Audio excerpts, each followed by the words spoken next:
No sound. Who's got No sound? What do you mean no Who's got sound? no sound? It's no sound. That's weird.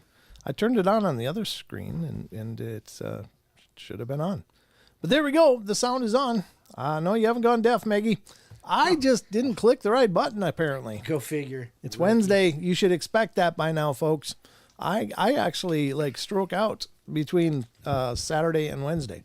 I lose all my information. I'm always sitting here going, what's next? What am I forgetting? What am I doing? What am I doing? And I managed to pull together a show anyway, which is, debatable. But anyway, yeah, I don't know what the hell's going on. We have the Hump Day extravaganza here for you. And I am joined by the Beard himself. You hear that? Hear that little... Yeah. Yeah, that's weird. Noise in there. Sounds like a cell phone kind of signal. It's like... That's weird. Or we're being hacked. Could be being hacked, ladies and gentlemen. Yeah, the MIBs are coming. Watch out. It's the MIBs. Yeah, it could be. Who the hell is... Oh, John, you cannot call. John, you cannot call me now. My brother John is tuning in, and he's being a bit of a nanny. Hang up the phone, John. Okay, so yeah, I just get real busy here. Apparently, people want to call in. It's the borrowers on my actual personal line. No, it's my brother. He knows my number, so he's probably was calling to go, hey, you don't even sound, man. I was like, yeah, I saw that. I don't need more grief for stuff that I forget. Right. I get enough from Don. Yep. And there's always room for more from me. Yeah, and the chat. Get from Don and the chat already. The chat gets him, yeah. All right. So anyway, now that I've overcome my deficiencies in recall, I think we're all good to go. As you'll notice, the board behind me, the usual bright and lovely sign that was created by Taco Violator, our good friend. My LED strip kind of burned out. The power supply was actually sparking and really, yeah. Wow. When I tried plugging it in different things, everything I plugged in, it was like. Wow. So I'm like, yeah, I'll just unplug that. Let's not do that. So I'll be tearing down that sign and ripping it open and starting over. There you go. But that's the joy of the magic that you observe weekly right here. Well, that's 3 years old now, so those lights. Oh yeah. You know, I mean, they've done good. They did a good job. They've run for hours and hours, and sometimes I forget to turn them off at night, and they are on in the morning. Hours. Yeah. So they've definitely gotten their mileage. Yeah, mileage. Thank you. Go. Yeah, just another word dropped. I don't know. As I'm getting older. Dude, yeah, exactly. As I'm getting older, I forget more and more words. You just take it easy on that chair there, champ. Yeah, the chair. You beat the hell out of it last week. I didn't beat the hell out of it. Dude, the arm was laying on the floor, Don. It wasn't. That was my arm laying on Oh, the yeah. floor. Okay. Well, glad you got it all back together. As I get older. I should probably put you on screen. If you really want to. Yeah. So there he is, Don Longbeard, ladies and gentlemen. He's joining me tonight. How you doing, Don? One arm, Don. One arm, Don. Because the other one's on the floor. It's Pirate Don with one arm. He's got a hook. Just right on the shoulder, you got a hook. Yeah, it's just like right here. Yeah, there's no arm to attach it to, so they just put it on his shoulder. And I just spit my water all over me. Well, thank you, Tent. You're welcome, Don. I don't know what else to call you. You got three letters in your name. Mom called you Tent. I know. That was awesome. She's typing with a little phone, though. Well, that's true. Got to give Mom some latitude there. All right, so congratulations. We already got our 100 messages in today. Restream chat is telling me in my little interface. So congratulations to all you chatters. You are definitely filling it up. I haven't looked at... Oh, my analytics are not working at all here. Oh, no, they're not. Huh? No, they're not. So I got nothing on my YouTube to give me the analytics. Although I got them up here. But let's look at Twitch and see if anybody... Hi, Deb. Lucky Gypsy's over there keeping an eye on things in Twitch. Thank you, Lucky Gypsy. And yeah, hopefully hopefully more people will end up stumbling into the portal on Twitch. That would be fun. But we get a few every show, and it's been awesome to see people come to check it out. But we need it to spread like wildfire. So we got a lot to get to tonight. That's better than a rash, I suppose. Yeah. Rashes move way quicker. Yeah, okay, we'll just roll with that. I'm just going to leave that all the way the hell alone. We got a lot to get to tonight, folks. We're going to be doing some news. I got 4 stories pulled up for your news information. And I didn't put up the ghost radar either. God dang it! I swear to God, I gotta get a cheat sheet hanging on the end of my monitor. Remember to do this. It's your pre-flight checklist. I know. It's really absolutely kind of tragic, the things that I'm forgetting. And I don't know if it's a function of age or if it's just a function of, Age. Age? It's just age. Yeah, like I forget I said it already. Well, yeah, it's like what? So, like the other day, I'm standing, I'm talking to my boss, I'm like, Hold on. Paranormal detector. Gotta wait for the Detector. Yeah, the detector. Paranormal Detector. What's the date today? Today is the 21st. 21st. Okay. My youngest son is turning 29 today. Hey, outstanding. Guess what tomorrow is? Thursday. Tomorrow's the 22nd. Oh yeah. My oldest son is turning 31 tomorrow. Wow. Yeah. You got knocking him out. That's some synchronicity right there, huh? There's something. Was that the fertile season? Whatever. It's like you got a schedule on your calendar. Right. Yeah. It's time, darling. Come on over here. Let's get another bun in the oven. Sorry.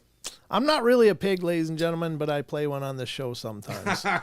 All right, let me get the Ghost Radar started. It's February. You said 21st? Today, correct. And 2024. There we go. The Paranormal Portal radar is now on.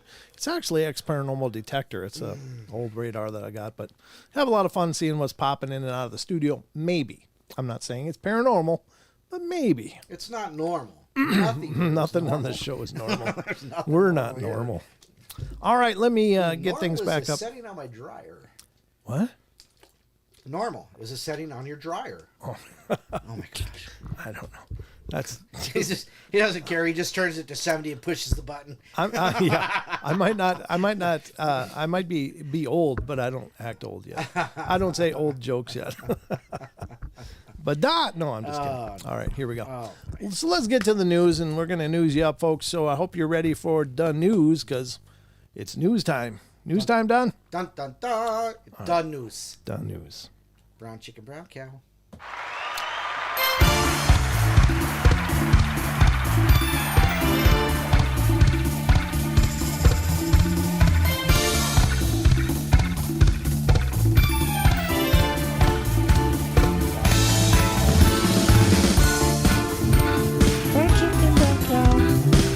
There you go. Just wouldn't be the news without that. I'm going to freak you out and put a different theme song in there. Yeah, okay. You're going to have to come up with a whole new kind of Don magic for it. Is that a challenge? Oh, God. No, I've long since quit challenging you, Don. Wow. You can always take it to a whole different setting. A whole different setting I didn't know it went to. So, all right, ladies and gentlemen, we are in the news. Welcome to the news desk.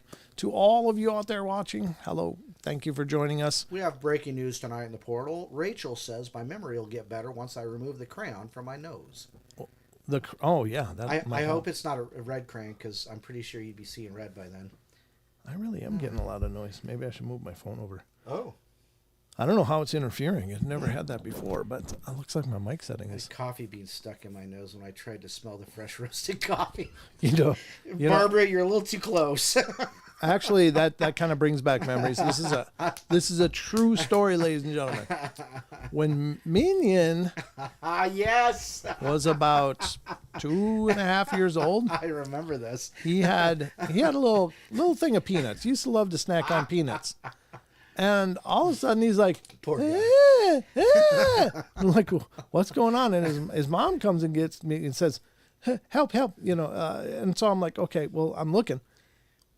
His nose is fatter than it should be. It's like out to here. Minion managed not shelled. They were shelled, so it's not like the shell, but he managed to push an entire peanut up into his nasal cavity. The nasal cavity. Right up to there. And I tried to get it out. I tried with the tweezers, and then it ended up getting a bloody nose. So we had to go to the emergency room and to get a peanut out of my kid's nose. And in the beauty of American medicine. This is the amazing part. The doctor made it look so simple. We went in there. The doctor goes, "Oh yeah. How'd that get in there?" And the minion's trying to explain with his 2.5-year-old vocabulary, because you got to let the kid answer, because all of a sudden they're like, "Are you shoving peanuts up your kid's nose? What's going on there at that house?" So I'm letting him do all the talking. I'm not even trying to address it. And so they come to an agreement, that he put it up there and couldn't get it out. So the doctor goes, "Okay," and he takes his hand and he pinches it on his nose, and goes like this, and out came the damn peanut. Do you know how much that cost me? Probably about $1,000. It was like $600 for him to pinch that nose and push a peanut out. That's news, ladies and gentlemen. Oh, true story. Anyway, is it paranormal? No. But it's not normal. It's definitely not normal. So. Welcome to Brent's World. Brent's World. Brent's World. Yeah, Rachel, you can draw out all kinds of interesting conversations. That's true. By the way, special thanks to Karen Alberding, who remembered today. Yes. Thank you, Karen. Appreciate it. I did see that. 7 months old. 7 months of her membership and the YouTube channel. Yeah. All right, let's get to the news, ladies and gentlemen. First news article up tonight. You okay? You want to take a drink? No, I've been drinking all day. That might be the problem. Yeah. That explains a lot, Don. Dang it, no wonder you were almost late. All right, let's get to the news, ladies and gentlemen. The first news. article is from an amazing site called unexplained-mysteries.com. I can't tell you enough how much I love this site, and I hope you guys will support it and visit this site, because your traffic equals revenue for these sites that we talk about. So visit these sites, help them out, because everything you can do will keep their lights on, which gives us amazing things to talk about. So unexplained-mysteries.com brings us the first article and all the preceding articles. But this is, scientists are using stem cell technology to de-extinct the dodo. Dodos. In case you thought we just needed another flightless bird. I don't need any more freaking relatives coming back to life. Jeez. Is the bearded dodo, is that a thing, Don? Well, it might be. So apparently they're planning on bringing back dodos, ladies and gentlemen. So let's read this and find out just what's happening in our Frankenstein labs around the world. I think this stuff is kind of cool, honestly, because I think it was very much a man-made thing that the dodos just aren't around anymore, because they couldn't go anywhere and sailors would land and just club them and take the food. I mean, they were just like, and they, and it's tragic. But I mean, if I don't laugh, I'll cry about it, because it's a horrible thing. Well, the thing to remember though is it's kind of the same thing that's going to bring the mammoths, the velociraptors. Okay, where are we going with this? Tassie tigers. Oh, how did you start with how'd you start with an F noise? It's the thylacine, not an F. Oh, okay. Thylacines. Yeah. Thylacines. Yeah, absolutely. But let's read the article and see what it says about this. A U.S. startup firm has come up with a plan to resurrect the dodo and return it to its natural habitat. Okay. Probably will help without all those sailors coming with clubs.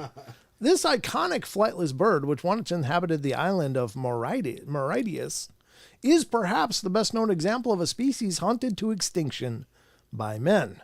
A creature that has since become synonymous with the idea that our activities on this planet can have dire consequences for other species. Well, yeah. The first reported encounter with the dodo was by Dutch sailors in 1598, and by 1662, the species had been completely wiped out due to hunting and the destruction of its habitat. I told you dodos were good tasted good.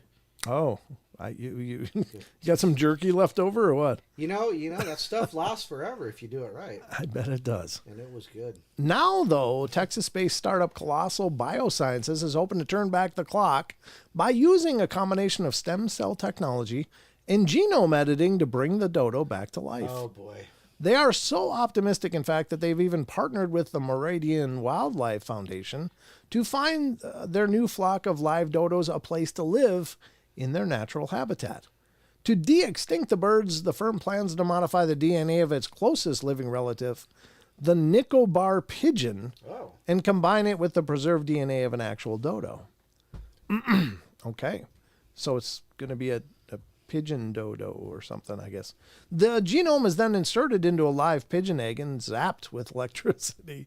Yeah, Frankenstein for sure. It is alive. It's alive. The result, excuse me, I'm better now.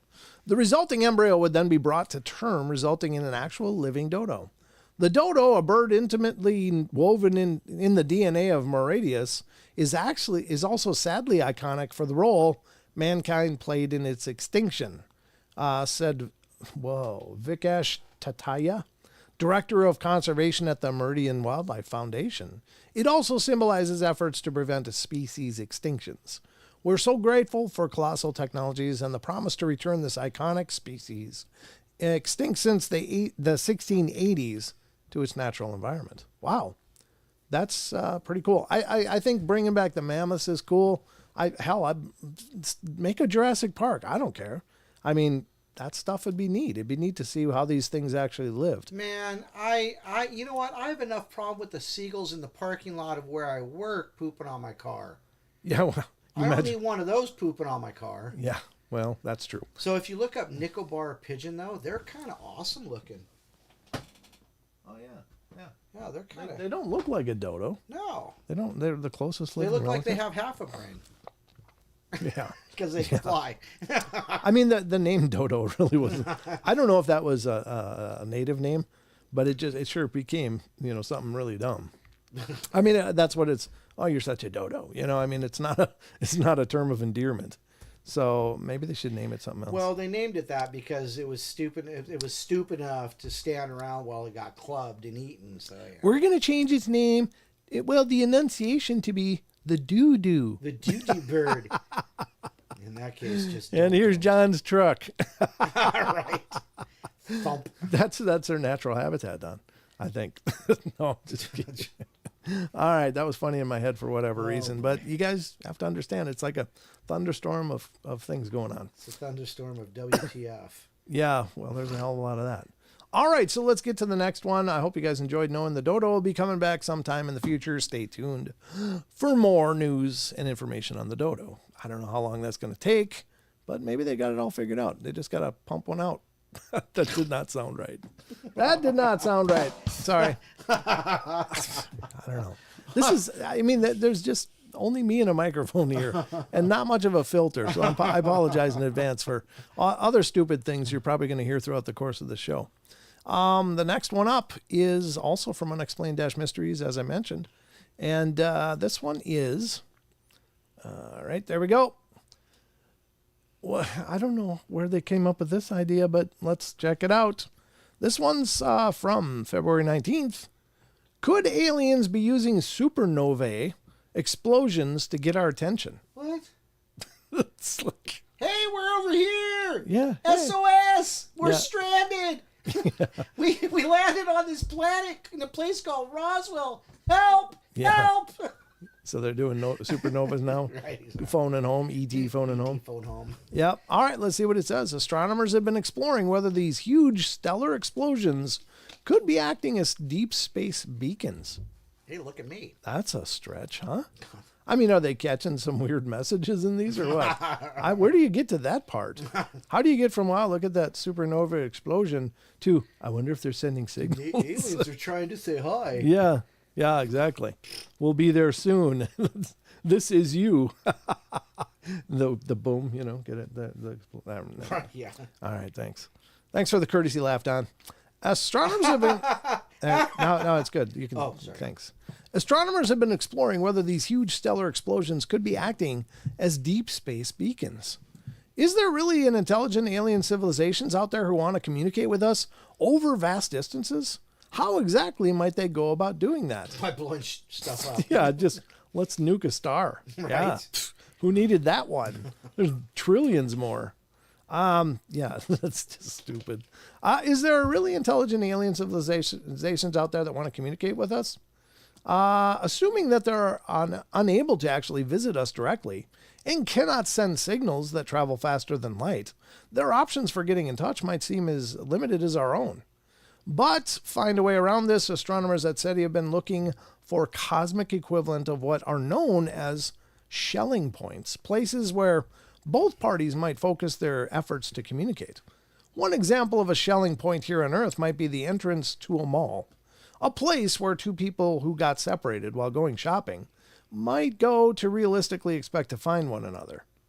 In astronomy, the equivalent of this might be a supernova, an event so bright and big and unmissable that if anybody wanted to get our attention, it would be reasonable to assume that they would be looking in its direction.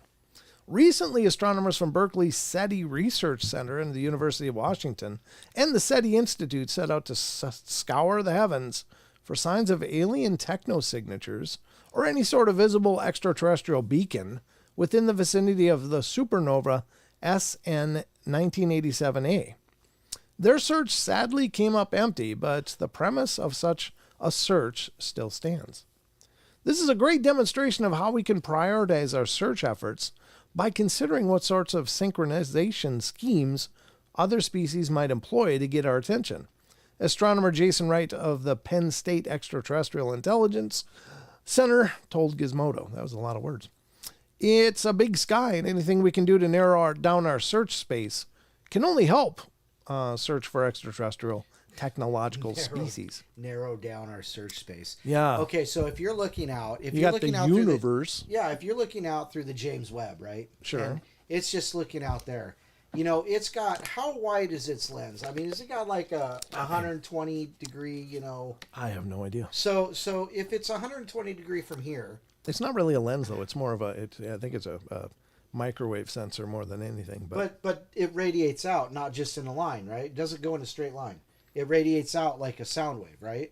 Well, it's not radiating. It's receiving. Well, it's not radiating, but its lens is open wide, so it's a wide lens that's accepting in all this light from 120 degrees, right?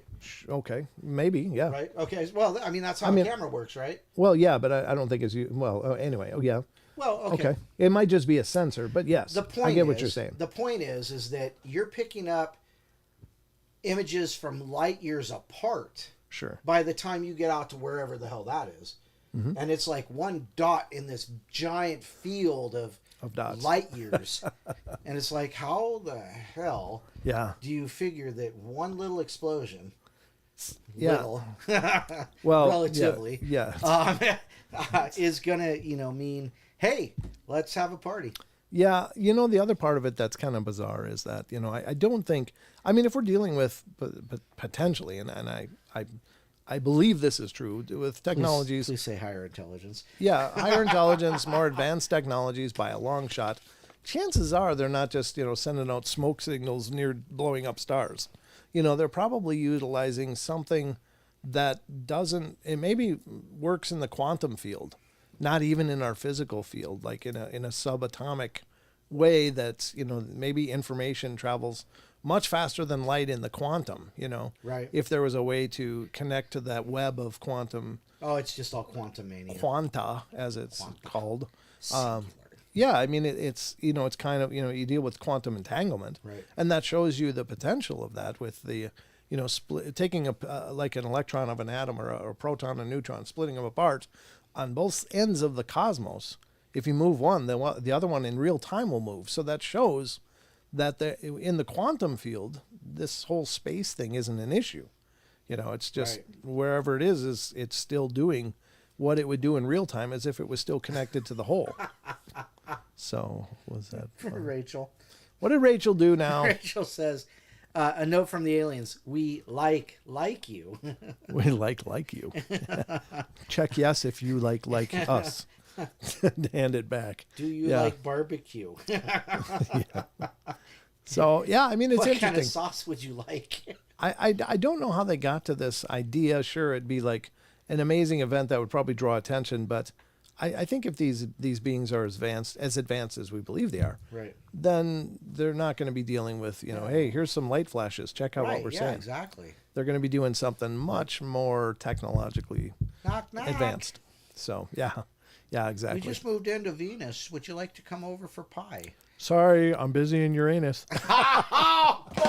Sorry. Sorry. There should be a delay on the show, probably. That was good. Sorry. Sorry, I'm an idiot. You should know this in advance. I haven't even gotten to the side of the road, much less the gutter. Yeah. And this guy over here. Turns out I was scuba diving in it, Don. I was snorkeling there. Oh, you poor people. You tuned in. This is your fault as well. I just want to point that out. Yeah, Nobody made you come here. It's not my fault. He's talking to you guys. Nobody made you guys show up. Just say. Brent's filter just blew up. Yeah, I just got a flat on my filter. I'm on the rim right now, ladies and gentlemen. Flap, flap, flap, flap, flap, flap. Yeah, what was my filters now? Squealing and there's Yeah. sparks flying everywhere. Yeah, it's welding the frame as we speak. I'm so sorry. Oh man. This is this is the train wreck you guys tuned in for. So hope you're having a good time. I'm wondering how bad the sub count is going to be after the show. I don't know what the hell's wrong with that guy. Con Squatch says Don left a wide opening. Not in my anus. Oh Jesus! I'm just gonna pretend that we're moving on. Let's do that. Let's do that now. Let's pretend none of that just happened. Let's go in the Wayback Machine. This is a fine, upstanding news broadcast. All right, the next news story is from unexplained-mysteries.com, ladies and gentlemen. With intro music that says brown chicken, brown cow. Yeah, there you go. You're the one that says brown chicken, brown cow. That was not in the Tell me native I'm song. wrong. Tell me I'm All wrong. Unexplained-mysteries.com brings us Chernobyl's mutant wolves Yeah. have developed a resistance to cancer, folks. Wow. Let's just irradiate. Well, they do actually. They get irradiated all the time. Yeah. Now, that's interesting that they would actually develop an immunity to cancer, or a resistance anyway. Now, does that mean that we should probably all be hanging out in Chernobyl until we develop that too, or how does this work? It's called evolution. You Baby. think it would be the opposite, though. You think that they would just all have almost died out from cancer from the exposures that they get. But apparently they're resistant. They so- are Russian wolves. Well, remember that clip that we found Yeah, of that the moose? headless moose. Well, yeah. it was almost Oh yeah, headless. no neck moose. It was like it was a eyes and then right down to a lower jaw or Right, something. yeah. Or no, it was like a snub nose moose, wasn't it? It was really strange. And I didn't think it had much of a neck either, though. I don't know. I thought it had a normal neck, but it was like trotting, doom, doom, and it was crazy. I don't know if it's legitimate or not. It was And this is why years and years ago. This is also why cops can't go on eyewitness reports because nobody reports the same thing. Well, yeah. What Well, do because you said, well, no, it's got a neck, but I said, no, it's good. yeah, it did. It had a yeah, neck, but so it was like a kind of a was stumpy really head. truncated, yeah. Well, Yeah. either way, Either way, it was bizarre. it was not normal. And this was years ago too, before everything was faked on the internet. Not that there wasn't fakes out there, and it could have been some kind of edit, but it was really, really exceptionally well done if it was. All right, this is apparently a resistance to cancer. A wildlife that still frequents the Chernobyl exclusion zone seems to have undergone some unusual biological changes. On April 26, 1986, the catastrophic incident that befell the number 4 reactor at the Chernobyl nuclear power plant in northern Ukraine would not only expose thousands of people to dangerous levels of radiation, but also leave the whole area uninhabitable for thousands of years. Oh, wow. I didn't know it would go on that long. Yeah. Oof. Half-life. The incident would go on to become ingrained in our popular culture, not only as one of the worst disasters in the modern age, but also as a symbol of the dangers of nuclear power. Barring Fukushima. Fukushima? Yeah. Fukushima. Photographs of the abandoned city of Pripyat, complete with its dilapidated tower blocks and empty Ferris wheel, have become synonymous with the disaster and its impact on the surrounding area. But while humans have stayed away, local wildlife seems to have been doing surprisingly well. Now, according to a new study, gray wolves that have made the area around the nuclear reactor their home seem to have developed adaptations enabling them to thrive despite the radiation exposure. To find out more, evolutionary biologists and ecotoxologists, Dr. Kara Love of Princeton University, attached radio collars to some of the wolves to learn about their movements. The findings suggest that the wolves are exposed to over 6 times the legal radiation safety limit for a human every day of their lives. It's a legal limit. Yeah, well, there's illegal as well. You don't have to, what's more, the animals appear to have an altered immune system similar to what might be found in human undergoing radiation treatment. Dr. Love also discovered that parts of the wolf's genetic information was particularly resilient to cancer. This is important because studying such protective mutations could one day help scientists develop preventative treatments in humans. Wow. Did they just say that they're going to inject us with wolf DNA and turn us into werewolves? I'm game. I don't want to be game. I don't want to be game. I'm up for it. I don't want to be game, though. You're already part wolf, I think. Oh, gosh. If when the moon comes out, that beard gets a little fuller. I don't know what the hell's going on. Just saying. I'm just saying. No, I don't know. I guess if there's got to be a disaster, it's good that something good has come out of it like that. That, hey, maybe they'll learn something about creating cancer resistance in human beings. Oh. I get really nervous when they talk about editing our human genome, though. Editing, yeah. Yeah, like, let's put in a couple spaces here. Well, yeah, and then you know what? We'll just take out the dawn part.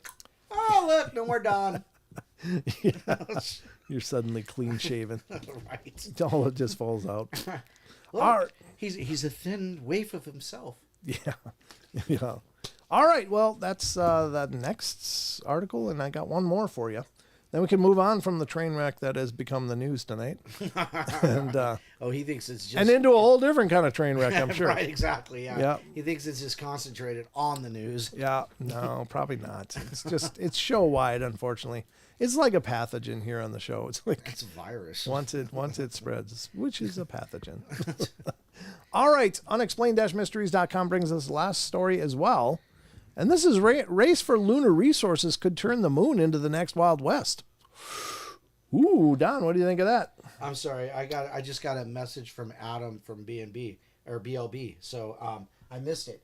Race for lunar resources could turn moon into the... Yeah, you know what? But they're also talking about like... oh, boy. Talking about what? You kind of stop. Asteroid mining. Oh, yeah. Apparently there's an asteroid out there that's been identified that has like billions and like trillions of dollars worth of gold. And of course they're planning on some expeditions out there. There's no shock there, but I'm all for it. Let's develop our space initiatives. Just quit digging holes in the earth and filling waterways with toxic chemicals. I'm game. Let's do it in space instead, folks. Nobody's using that anyway, right? Well, with the way that they mine lithium, it's disgusting. So, might as well just prep another, planet for tearing it apart and then move there. Well, that's the asteroid belt. It's already torn apart. I mean, just go check out the chunks. I'm game. Let's do it. All right. Is it around? Never mind. The moon could become a battleground among rival nations hoping to take advantage of its resources. It might sound like a plot of a science fiction movie, but our closest neighbor, the moon, has the potential to become a lawless war zone with multiple nations battling for its resources. Right now, the moon is extremely difficult to reach. Only one country has ever succeeded in landing humans on its surface, but that could be set to change over the next few decades. One of the most critical resources on the moon is water. We got plenty of that, don't we? But how much of it's worth anything with all the Fukushimas? Well, I mean, you can filter all that stuff. Oh, I'm sure. no. Yeah, I'm sure you can. You got all these glaciers and start mining glaciers for water. So we can get ancient pathogens? Hell yeah. We're sick of the ones we've been using. Let's try some new ones. All right. Yeah, One of the most critical resources is water, something that would be required to produce enough oxygen and fuel to sustain a permanent base on the lunar surface. So they're talking about hydrogen and oxygen, of course, which is what water is. Thank you. Thank you very much. Yeah, he could find a button. I'm just, when it comes to buttons, I'm not even trusting myself right now, Don. Did you not hear the intro to the show? Nobody else did either. That's true. All right. So it says beyond that, there are also deposits of other valuable materials that could prove highly lucrative to those with the means with which to access and extract them. Aha. Yep. Rhymes with tusk. Mm-hmm. Musk. Ultimately, after efforts to capture and claim territory on the moon could also lead to conflicts between nations, and this could further exacerbate tensions back on Earth as well. Well, what about the guys living there already? The people living in the middle of it, they might be a little pissed. No such thing. It is a natural phenomenon. It's naturally occurring phenomena. It's a naturally occurring satellite, of course. Mm-hmm. That's in an atypical lunar orbit, and it's atypically huge. Right. And It's actually it might perfectly actually be older than the Earth. And okay, well, anyway, moving along. The consequences for peace and stability on Earth, already tenuous on conventional grounds, could be, and too likely will be, as petrol to a fire. Professor A.C. Grayling writes in his new book, Who Owns the Moon?, which will be published next month. Oh, jeez. There's an all too possible potential for conflict between private and state agencies who become very heavily invested in exploring resources on the moon. It says exploiting. Exploiting, not exploring, exploiting. Thank you.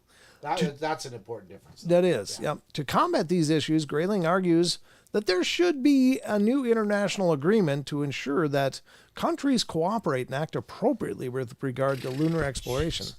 They don't act appropriately to their own race, which is the human race. What we hope, unless they're lizard people. What do we expect?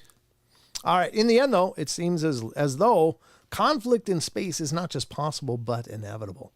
Yeah, I saw Star Wars. I know how this works. Right. Then comes the Empire, and then we need Jedi. Don, don, don, don. No, it's don, don, don, don, don, don. I don't think that's how that song No, it goes. doesn't. No, Doesn't. but that's a good Well, take on it. You got the point. Yes, I did. Don. That other one, the one I was going for, scares me. It was the wrong tune. Obi-Don Kenobi. Don't be Don Kenobi. Don't be Don Kenobi.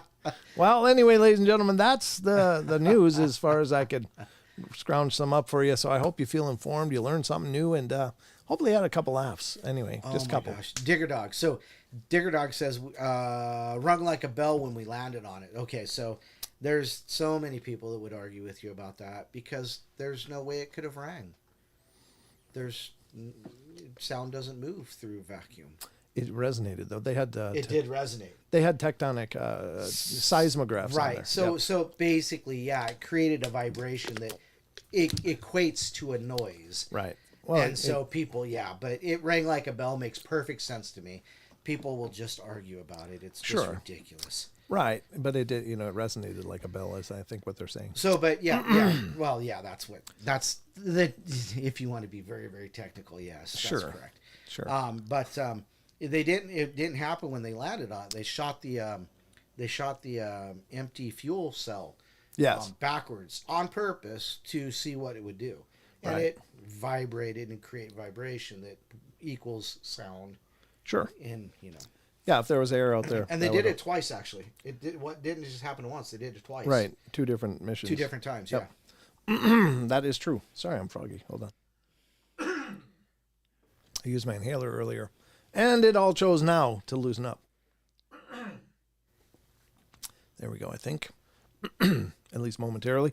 All right, so that's going to conclude the news, if I can spit that out. That is going to conclude our news segment for tonight, so let's get back to the rest of the show. The rest of the show. Please.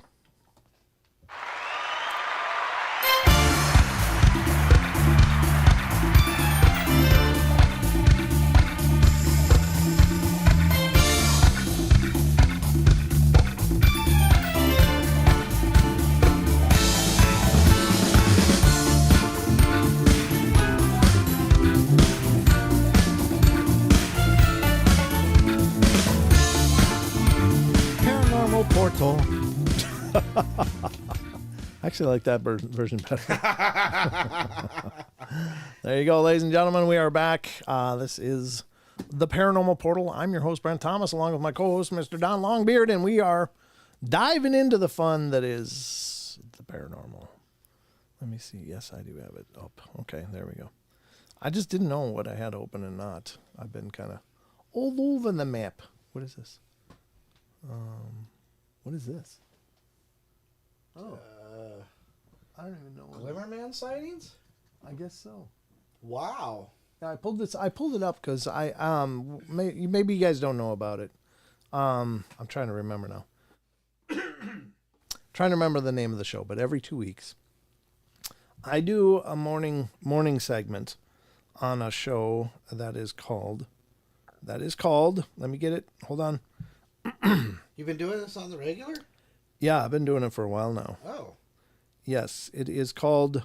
It's called The Awake Nation News, and it's hosted on Rumble, and I've been doing half-hour segments on there for a while, and so I pull up things that I might want to discuss on that show, and that's where I had this thing up. I was like, where did I get that? So there you have it. I didn't know. No, well, yeah, and everyone else can't see it, but that's every other Tuesday. I just did one this last Tuesday, and I'll do one in a couple weeks yesterday. on Tuesday, which was yesterday. Yes, yesterday morning. Yesterday was a kind of just a marathon for me. I just had things going on all day long, so it felt like 3 days. But anyway, yeah, that's been a lot of fun with Penny Shepard and David Dublik, is his name. Very nice people. I have a lot of fun with them. But it's also, what happened? What's Elaine talking about? Don't know. Sorry. My uncle's dad. Oh, her uncle passed away. Oh, I'm sorry, Elaine. Is that what that was? Yeah, Is I it? think she said, yeah, her uncle. My uncle Roger died. Yeah. Oh, Well, condolences. yeah. Our condolences to you and your family. That's sad. Digger Dog says, enjoyed Brent's interview with Ed Brown. Yeah, Ed's a great guy. He's fun. He's Yeah, fun. Don and I met him initially down in Vernal, Utah at the first Phenomicon we went to. And Ed's a great guy. He emceed the event down there. Yeah. He's got great takes on things and very unique takes. I hadn't heard things referenced the way that he discussed them. So if you haven't heard that latest podcast Pop in episode, and check it out. please check it out. It was Absolutely. really good discussion. I'll find a link for you. Don will find your link. Adam from BLB's here. How you doing, Adam? Adam from BLB is here. Yeah, Welcome, Adam. yeah. Good to see you, brother. How's everything going, man? I always like seeing the Blue Line boys with us, and of course the Supernatural Station guys when they're here. Are they here tonight? I haven't seen him yet. Nope. All right. Well, if they pop in, we'll say hello, of course. Absolutely. Okay, so here is the link to our podcast. There, and that's just the link to the Spotify podcast. Is it Spotify? Well, I don't know. It's Is the it- one that's connected to the. Oh, to the main webpage? Yeah. To the homepage? All right. Yeah, I mean, that's actually goes right to our Libsyn root, which is fine. Oh yeah, Yeah. well that's exactly where we wanted to go though. Yep, absolutely. So there you go. Absolutely. Hey, Renee, good to This see you. is this is where we get the root down. This is the roots. You're looking at our roots now, folks. Our roots showing? Yes, they are. We are hosted on Libsyn.com with the podcast, and they're a great company. I've really enjoyed working with Yeah, them. they've been great to work with. I've learned stuff from them. Yep, absolutely. So, anyway, we're going to dive into more of the stuff that we dive into here in the portal. I'm just looking for. Are we diving head first or feet first? That's more glimmer, man. Let me just see where the hell my article is that we were going through. Here we go. All right, we've been going through an article from thoughtcatalog.com, and I want to revisit that because we make it through a few of them every show, and these are pretty interesting. And these are this is 25 people tell haunting stories about inhuman creatures that they saw with their own eyes, and that's that's fantastic. Now these are just little segmented retellings, and they're farmed from Reddit, threads on Reddit. And I love these articles. They do a great job. And let me get the author here since we're on number 12. The author of this is Holly Riordan. Yeah. And- Another one of those names that we always come across. Yeah. Yeah, she's done a lot of these for Thought Catalog, and they're really, really well done.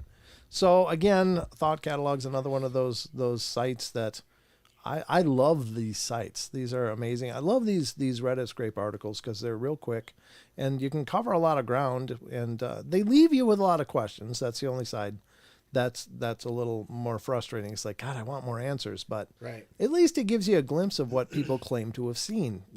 Now, it's up to you to decide if these are credible, Right. or if they're just people filling up Reddit threads with a bunch of Our trash. job is just to present the information. Yeah, we just like to have discussions here, so don't hold it against us if you think, oh, there's a bunch of crap. That was a crap story. No way that's true. Well, you could be right. Yeah.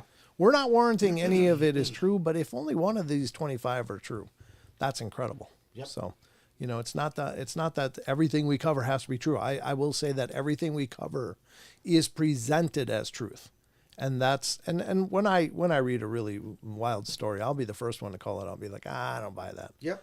We've done that hundreds of times on the show through the years. So just so you know, I mean, I'm not telling you to believe everything you're hearing, because I don't believe everything I'm hearing. But if some of these stories are true, that's phenomenal. People are witnessing things. So let's get into we're on number 12. We've gone through a few of the others on this list in subsequent shows, but this is number 12, and it is, I saw a creature similar to Slender Man. Now, again, when people hear Slender Man, they're like, oh, no, it's just creepypasta. Just a creepypasta make-believe thing. Got in an argument with somebody that posted on one of the supernatural stations about Slender Man and about how, it's just garbage and blah, blah, blah, blah, blah. And so I brought up tulpas, and the person just, I was like, really? Come on. It doesn't really matter. Right. But anyhow, yeah, big long, what the hell? Yeah, there's the belief and there's the possibility that when people start believing in something, it starts becoming real. Right. And I mean, it could be the musings of an insane mind, but if it spreads and other people end up, believing that there's something to it, I mean, it may be creating a tulpa, as Don mentioned. And tulpas are an idea that comes from Buddhist philosophy, and I'm sure it's not singularly Buddhist, but that's the tulpa name, comes from Buddhism, and it's the idea that they are thought forms. They are created forms based upon people giving that energy and their focus and concentration. And in a lot of ways, I mean, honestly, if you really break it down, you could say ghosts in general are tulpas. Well, that's one of my arguments, is that a lot of people may be experiencing projections from themselves. Exactly. Much like the poltergeist phenomena. Right. So that's a great take, and one that I really subscribe to, because absolutely. I don't think that's all ghostly experiences. Don't get me wrong, No, but I think that there are projections. Trail. It says. Are we on the trail of the truth? 411? Are we on the trail of the truth? Maybe. Nice. Could be. So I think that there are. I'm sorry. Go ahead. I was just going to say, I think there are consciousnesses out there that interact with us and probably haunt people, and positive and negative. But there are also the potential that with the poltergeist phenomena, it's believed it's a projection of somebody in the house, usually a prepubescent girl, is what the idea is, and or pubescent, and something about that period of time just gives them this incredible energy. And so. Yeah, it could be. What were you going to say? Well, the whole thing about life, though, is, I mean, we wouldn't have the internet, we wouldn't have computers, we wouldn't have, if we didn't take our ideas and manifest them. Sure. We wouldn't have anything. We'd be the most boring creatures on the face of the earth, or anywhere for that matter. We'd be like Sasquatch. So we manifest everything we do. We have to. There's no other way to do it. Sure. Because if you just sit on your butt, the only thing you manifest is a weight problem.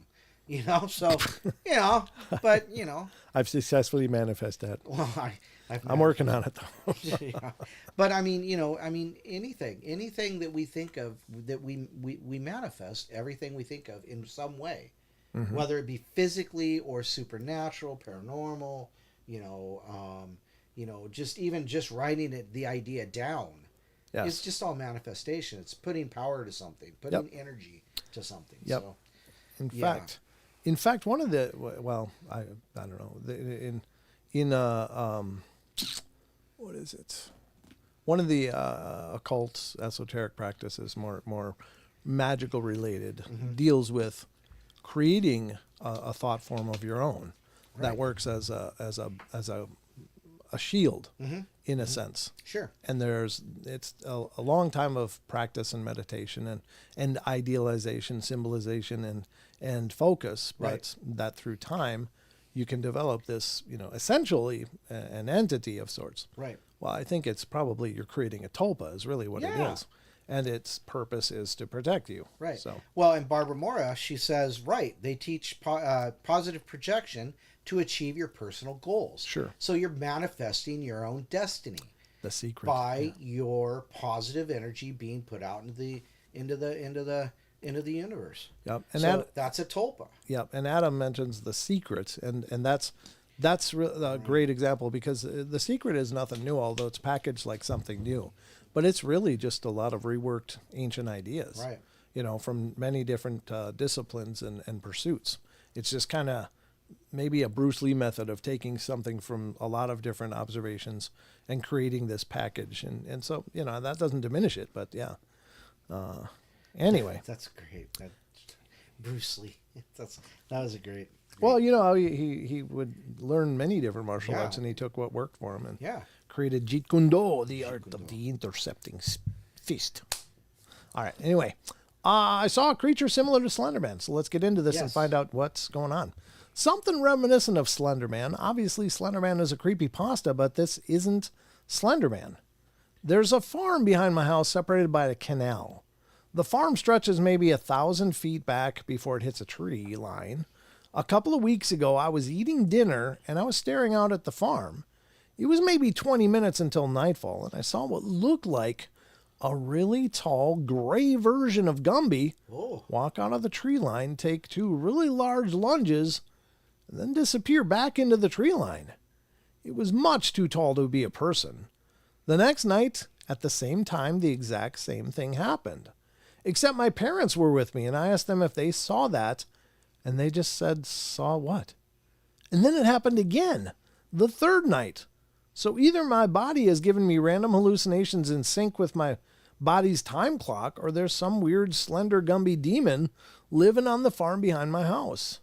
I haven't been home much recently, so I haven't been back to been able to look for it again. But if I'm able to, I'm going to try and take a picture. I don't know how well that will work given the distance, but I see it, but I can try. That was by Interestingly Boring. I don't think that's boring at all. Sounds wonderfully intriguing. It is interesting that only apparently he's observing this. Right. So is it a targeted thing that he's... Well, and also, how many other people are in your house? Well, he sounds like his parents and him. Or her. I don't know if it was a him or her. Well, yeah, the person. Yeah. The person and their parents. So at least 3 people.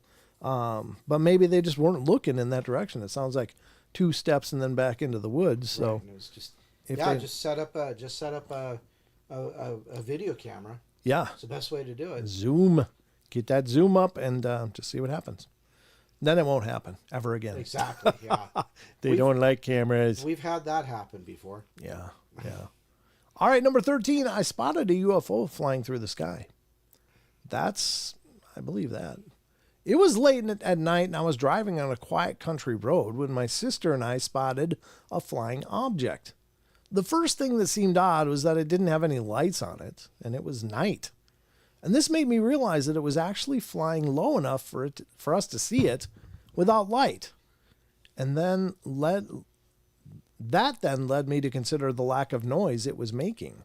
It was silent. We stopped the car and turned it off to listen, and there was no noise from propellers, or engines. We watched it fly slow as hell over us towards the nearby town.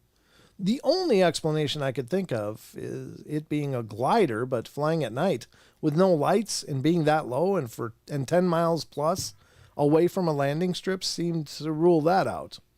Anybody have any idea what it could have been? A UFO? A UFO? A UFO. King Hawker wrote that one.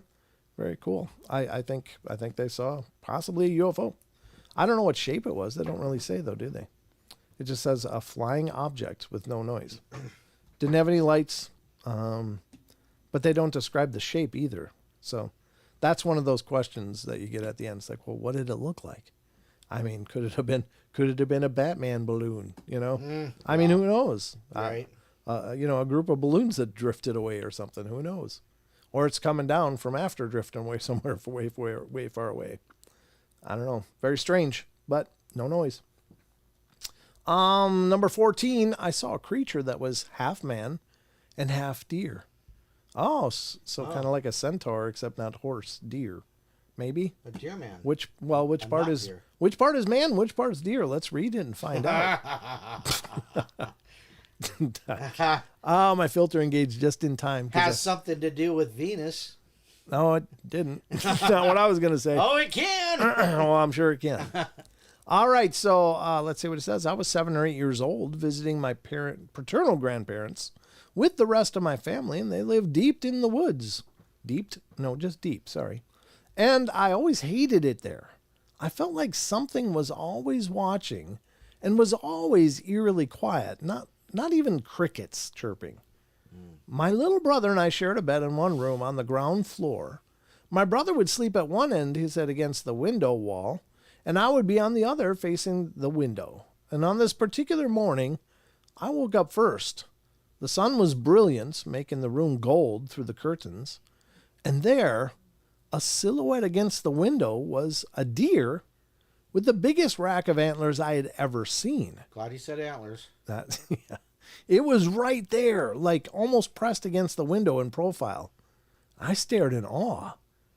And that is when it changed. In one smooth movement, it reared up on its hind legs, and it was no longer a deer, but a man. Oh, like a shapeshifter, eh? Oh. There were only 2 men in the area, my grandfather and my dad, and it was clearly neither. Not sure if that made it better or worse. Right. Grandfather was very built for his age, and Dad had a gut. This silhouette was clearly younger, muscular, but not in the like a brick way, my grandfather was. It exuded strength and scared the hell out of me. It stared to the side for a moment and then strode off with purpose. I don't know what I saw. I want to believe it was just a groggy mind of a half-awake kid, but I remember the fear slicing into me, and I remember the feeling of something being out there. That was by, I don't know, K-I-I and underscore lock. Key and lock, I guess. Okay. Oh, Yeah. There you go. Clever. That's pretty interesting, Don. That's that would sound like a shapeshifter, maybe and there's shamanic traditions in the First Nations that speak of their shaman being able to change into deer or into a person. Birds. And, other fauna. So, often we only consider the skinwalkers, Right. but no, many shamanic traditions around the world talk of shape-shifting, and it's an interesting concept. I don't know how that would work. I don't understand. It's very strange to me, and I guess magical, but is there nothing to it? I don't think there is nothing to it. I think there's something to it. Right. But perhaps there's something else. Maybe they're just some kind of beings that have always been here and just maybe lived on the fringes of our society. And they just have an ability to change their physical shape. Maybe an extraterrestrial thing. Who knows? Right, Don? Maybe. Because, those traditions, and we talk about, well, you also got to talk, down south, the Bruja, Sure. the La Lorna, Yep. they're supposedly all some type of a shapeshifter. Mm-hmm. There's just a lot of anecdotal evidence out there, Sure. So, Yep. And here's the thing. I know a lot of people kind of like a centaur. Yeah. It didn't really, it was never half and half though, as I thought before we were going into it. Right. But it was just one or the other, apparently. Well, he had a great rack. Yeah, apparently he had a beautiful rack, as I understand it. I wasn't there, but I can appreciate a good rack. Sorry. Oh my God, I can't believe I'm the one leading the way into the gutter this time. I'm usually the harbinger of propriety, but man, Don, there's no such thing as a harbinger of propriety. A harbinger is a bringer of sorrow. How is propriety sorrow? I don't say I enjoy it, Don. I didn't say I enjoy it. I'm usually choking back things all the time, but not tonight. Not tonight, folks. No. Turns out Don is like a pathogen, and I'm infected. Oh boy. I've got the Don virus. I have no more filter. I'm running on the rims. My job here is complete. Yeah, I've completed my mission. Don grows 2 little horns and disappears into a puff of smoke. Yeah, exactly, with a little with a cackle. Oh, Don was not Don. All right, there you go. I don't know what. But he had a great rack. He might have.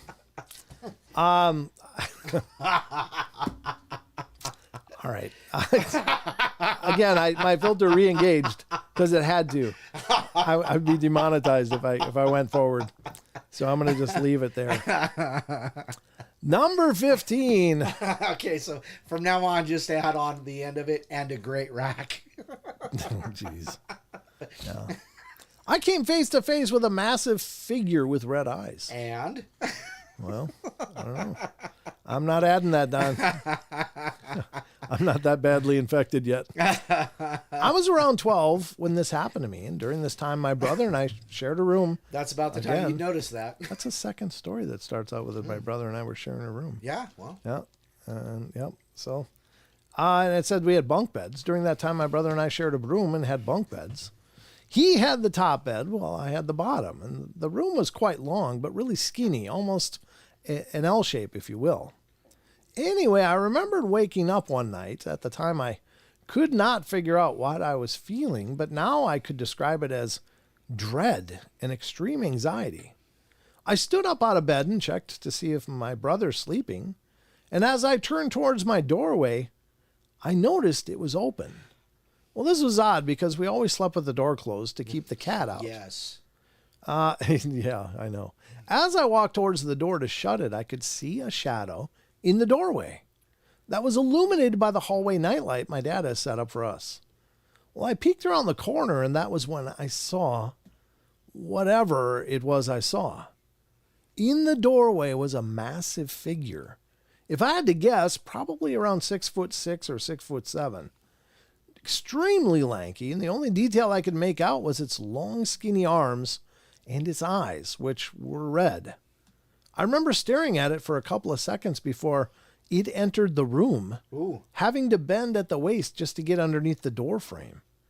The last thing I remember was it rapidly approaching the bunk bed, and then it goes blank. I woke up on the floor early the next morning. Good thing he's on the bottom. What? Yeah, no kidding. Jeez. What a nightmare, though. Jeez. I told my dad about it the next day, but of course he chalked it up to a bad dream, and realistically, he was indigestion. Probably, it's just gas. He was probably right. It is just difficult to get over the fact that to this day, I still remember whatever was in the doorway and the exact feeling I had from start to finish. The final thing about the encounter that convinced me something happened that night was my brother. About 2 days later, he pulled off his shirt, and he had what looked like 3 insect bite marks on his upper right back, forming a triangle. Well, they went away relatively fast, but to this day, he has a mole in the direct center of where the bites were. Wow. That's from the Panic Panda. Yeah, that's creepy. Yeah. So what does that make it? I mean, is it just a big mosquito person or something? Or? Can I point something out? Absolutely. How tall do you think that door is? 6.5, maybe. Oh, it's more than that. Okay. Well, that's, I don't know. It's about a 9-foot ceiling, right? Yeah, you got that. Let me check something real quick. All right. Let me do this. No, that's more than 6.5 because I'm 5'10". Okay, so maybe it's like Closer to 7. I would say closer. Well, I don't know. Got a tape measure. Anyhow, point is that 6. He said it was 6'6", 6'7", and it had to bend down to get through the doorway. Sure. It's a little bit bigger than 6'6" or 6'7". Unless it's not a standardized doorway. I don't know. That's true. You know, there's those old houses. It could be a hobbit hole. Have you it ever, could be British. Have you ever, well, yeah, British doorways are small. When I was over in Britain staying with my old friend Marty. Yeah. I was. Huh? McFly? No, it was Turner, actually. Oh, okay. But I was surprised. I mean, it was a nice house. He had redone this whole house. It was beautiful. But the hallways were cramped. The stairways were cramped. Everything was just tiny, really narrow. And it was very unusual for me, having grown up here in America, where just, you know, you can walk 3 people. Big. You can walk 3 people across in most of our hallways. I have to get my ET extra room. Yeah, but if you pass somebody in this, his house was built like during World War II, and he had refurbished it all, but it was just very, very narrow. And the rooms were much tinier, which was more economical, of course, back in the day for heating and all that stuff. But it was a wonderful house. They did amazing with it. But I was really surprised at the difference. And then we went over to his parents' house, which was a much more, you know, traditional brick house. Right. But it too, the rooms were smaller and tinier, and everything was more cramped. The other thing they didn't have was full-size refrigerators like we have. Really? Their refrigerators fit under the countertop, almost like what you see in a bar or something. You know those little fridges. Right. Yep, and they just go to the market more. Yeah, they do. Commonly, Yeah. Yep. They don't. In general, from what I understand, they don't keep frozen food around. I don't know. Much frozen. Yeah, there was freezers, of course, but it was just smaller. So yeah, they're just it's really neat. I just really loved it.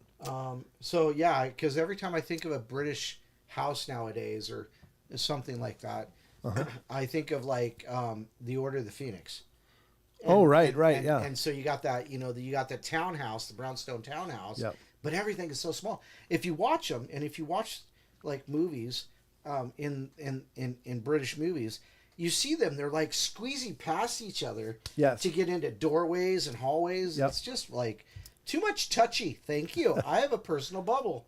Your bubble would be shot over there. Yeah, pretty much. It's like, oh, he touched me. Maggie says, "Haha, Brent. Yes, I had a tiny fridge in my flat and my washing machine in my kitchen. Mm-hmm. I had a chest freezer. Okay, so she had a chest freezer. And she said her bedroom only fit her bed. Oh yeah. It was just big enough for her bed. Yeah, it was literally that's all you did in there. Marty's was a little bigger in the bedrooms. I slept on like a queen size bed. Bigger in the bedroom too. Yeah, in the guest room I slept on like a queen size bed, and it was still walkway around everything. But it was nice. Yeah. I had a good time over there. I would love to go back to the UK again. And of course, Oz. We want to get to Oz. Yeah, we do. We do want to do that. Go visit all you guys and hang out in the land down under. Okay. All right. Let's get on with it. That was Panic Panda. What time we got? 8:13. We'll do one more and then we'll get to 8:13 already. Yeah, Don. Seriously? I check your wow. clock. It's been a great show so far. Right. It goes fast when we're having a good time. When we're and we always have a good engaged, time. Yeah. I'm always engaged, but I'm glad you are. Well, today was the day I didn't think I was going to be very engaged. Well, turns out you just had some steam to burn. Apparently so. All right, number 16. I saw something outside my window that was not human. Oof. When I was about 7, so we're getting a lot of these stories from very much younger witnesses. And you got to wonder, are they seeing, if an adult was there, would they see the same thing? Or is this another issue of kids able to see things that we can't? Are they looking, into the world, seeing more than our eyes are able to? That's the curiosity. Well, and it's funny because I was scrolling through TikTok or Reels today, one or the other. And I was like, there a bunch of like paranormal stuff popped up. Mostly kids waving and talking and crying about ghosts. Yeah. I mean, there was like a 4-year-old sitting on the end of the couch and her mom was sitting there and the little 4-year-old's having a meltdown. Oh, yeah. Said, there's something over by your bedroom door. Right. So the mom got up and walked over there and the kid's just having a meltdown. Yeah, I saw that one. It's like, oh my goodness. Yeah. It's, yeah, they definitely have less filter. Yeah, they see a lot more than we do. There's no doubt. So this one says, when I was about 7 years old, I was sitting in my bedroom with my friend Celia. We were playing, and I think we were building with Legos. It was late afternoon, and our parents were outside the front of the house just chatting. My bedroom had a window at the side of the house. At some point while we were playing, I looked up and saw something on the other side of the window. I have no idea how to describe this thing, and I haven't heard anyone else mention anything that sounded similar. From the neck down, it looked like a person, and I can't remember what it was wearing, but I think it was dressed in a dark blazer. The collar was visible, so I know it was facing us. And from the neck up, everything started to look very wrong. Its head was heart-shaped. Its skin was brown and leathery like the hide of an animal, but it was slightly translucent, and beneath the leathery skin, I could see thick, pulsing black and dark blue veins. There was no face. You got to think, is that something that a 7-year-old would dream up? I mean, that's pretty descriptive, really. Right. Oh, shush. Okay. Yeah, tell your phone to shut up. No. I remember looking at this thing for a moment, and it was like my brain had fuzzed over and being... God dang it. Are you good? There. Yeah, we're good. Yeah. Okay. It was like, I remember looking at this thing for a moment and my brain fuzzed over, being scared. And I remember thinking something like, no, though that's not meant to be there. That's not what a person looks like. And I remember mostly feeling surprised more than scared. I don't think I really thought it was real. I slowly turned my head to look at Celia, and she was doing the same, turning her head to look at me. I saw her wide eyes and her mouth hanging open, and as I realized we could both see this thing, the fear clicked in, and I thought, that's not a person. That's not a freaking person. What is that thing? That's not a freaking person. I remember being paralyzed with shock and fear. Yeah. I wanted to bolt, but I couldn't move. I suddenly felt really sick, like the room was blurry and spinning. And I don't remember the thing walking away, but one moment it was there and the next it was gone. Celia and I both stood up wordlessly and walked solemnly outside. And I remember feeling unnaturally cold, wobbly, and fragile, and a little too thin, like you do when you're coming down with the flu. We walked to the front of the house, and we each grabbed onto a parent and snuggled into them until they finished their conversation. Celia and I have never talked about it. That was by Miranda Mandarin. Wow, or Mandarin, sorry. Miranda Mandarin. Jeez. Miranda Mandarin. Trying to think of little oranges, right? Yeah, there you go. That's creepy. That's pretty descriptive, though, again, for a little kid to see a face. Well, a misshapen face, okay. But the detail of the skin being translucent and seeing these pulsing veins underneath it is like, wow. Yeah. That's either an incredibly creative kid or, they actually saw something. I don't know. I don't know what their exposure to media has been like, though. Maybe they'd seen something like that before, and it's just something, but I don't know. But anyway, we're going to leave it there. We're on number 17 for the next show.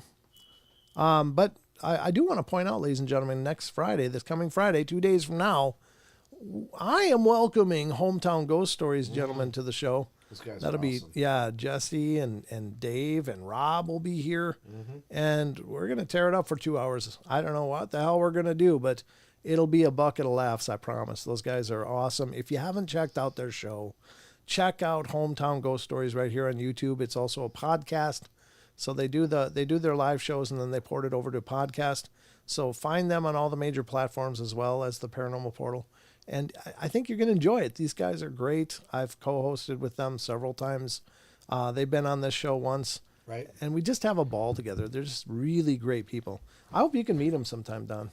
Yeah, maybe. Yeah, I that would be fun. You'd enjoy them. They were the ones hoping to come to Tombstone. Yeah, I've still got to get that all situated.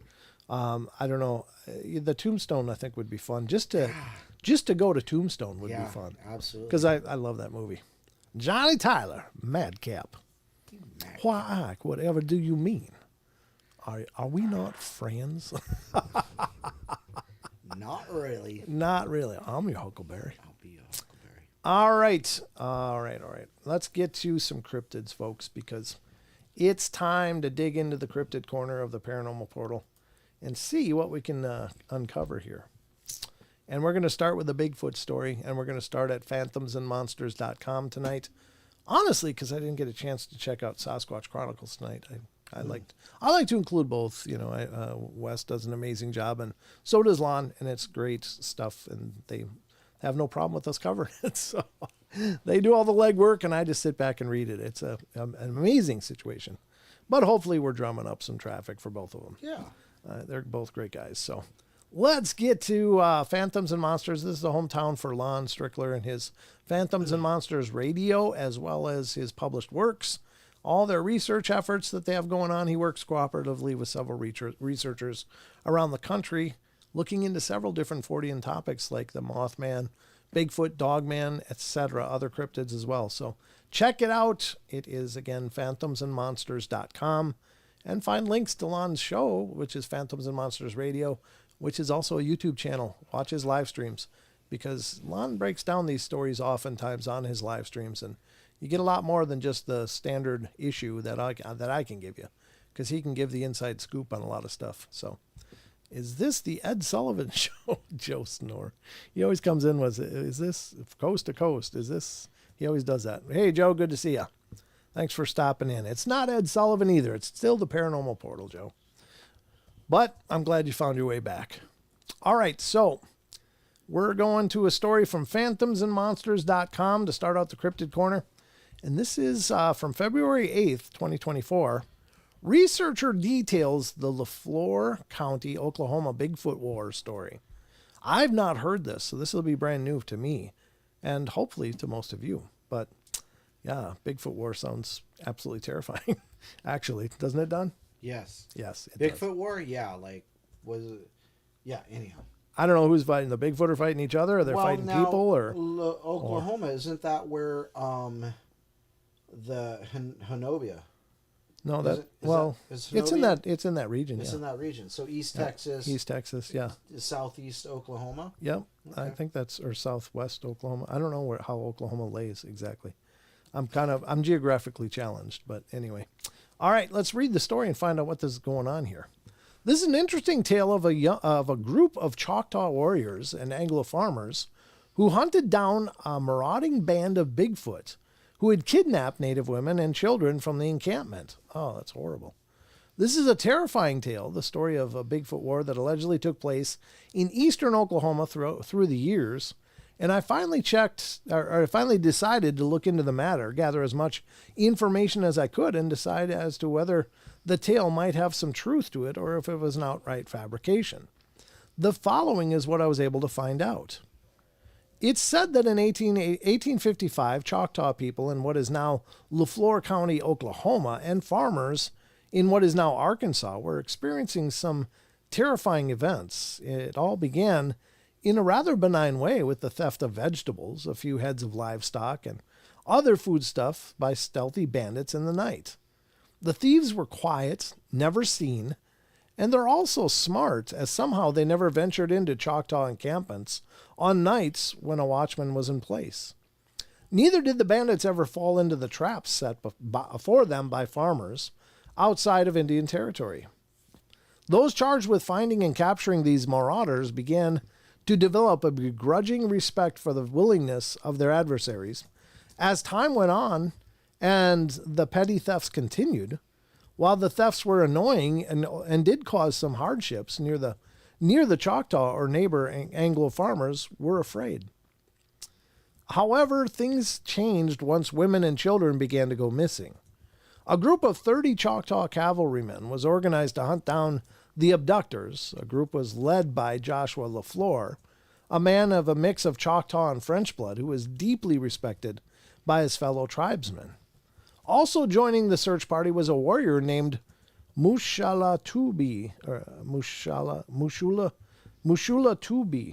I guess, and his 6 sons. And they were huge men, all approaching 7 feet in height and weighing more than 300 pounds each, and were regarded as fierce warriors and expert horsemen. The Tubis were so effective in mountain warfare that despite their massive size, they became known as the Light Horsemen. The contingent of searchers, armed to the teeth, set out into the region known today as McCurtain County Wilderness Area to search for the kidnappers. Well, after riding all day, the searchers finally arrived in the area they believed the bandits to be hiding. LaFleur brought his troops to a halt, stood up in his stirrups, and surveyed the area with a spyglass. And it's unclear exactly what LaFleur saw, but whatever it was, he ordered his men to charge forward towards a stand of pines roughly 500 yards distant. LaFleur and the Tubi men led the attack as the troops closed the distance between themselves and the stand of pines where the kidnappers were thought to be hiding.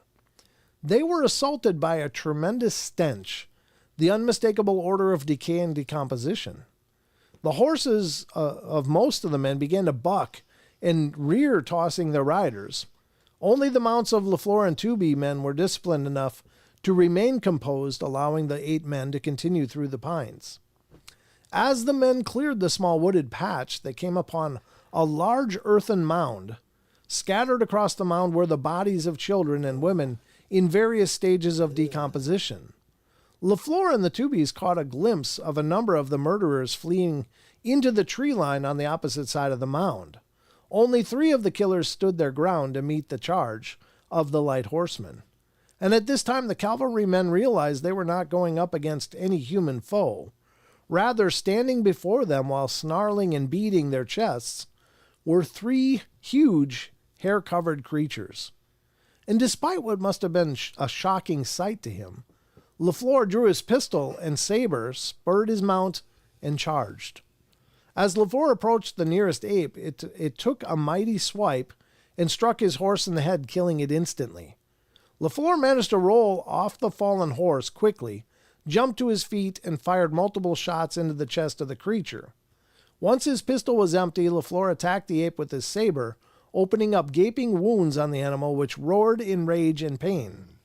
LaFleur's assault on the creature was so quick, and the shock of seeing hair-covered monsters so great, that the Tubi men hesitated, completely stupefied, before entering the fray.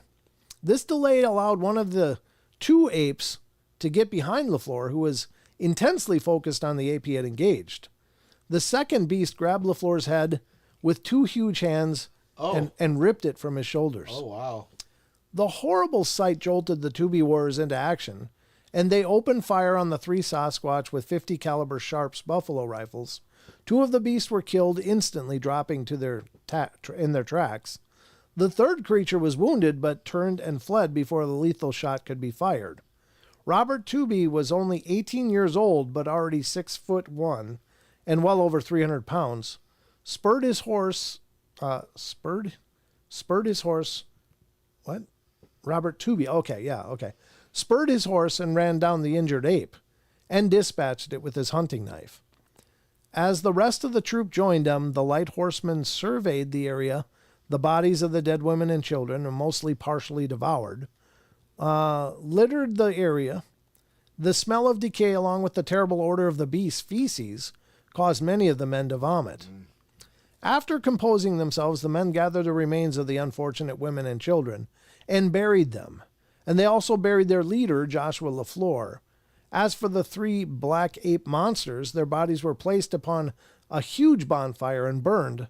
With their hellish task complete, the Choctaw warriors returned to Tuscaloosa, Oklahoma, where it is said even the mighty Tubi men were plagued by horrible nightmares for years afterwards. Now, was this story true, and were the details fact? According to a Bigfoot researcher named Jim King, Bear, the answer might be yes. Yeah, Bear's part of, he's part Choctaw, that's right. King believes that the LaFleur County story is based on an event that took place much further west in Kiowa territory. That event was related to him by an Indian elder. According to the story, Kiowa women were placed in a special teepee or tents on the edge of camp, and when they started their menstrual cycle, the women stayed there being tended to by only older women until their cycle was complete. The elder told King that women were considered unclean during their cycles, and Kiowa warriors were forbidden any physical contact with the females during this time. They're not even allowed to look upon them. This seems harsh, but it's not too different than many cultures, how many cultures treated menstruating women in the past. The elder said that once, long ago, there had been trouble with ape-like creatures who were attracted by the scent and pheromones emanating from the tent where the menstruating women were housed. Since the tent was on the edge of the encampment, it proved an easy target for renegade apes who were said to have entered and carried off women on several occasions. To make a long story short, the Kiowa leadership decided this was unacceptable and put together a group of warriors to hunt down the kidnappers. The searchers did manage to track an ape back to its lair and killed not only it, but an entire family unit. Could LaFleur County story have its roots in the tale told to Jim King by the Kiowa elder? Is there any truth at all, even the smallest of grains in either tale?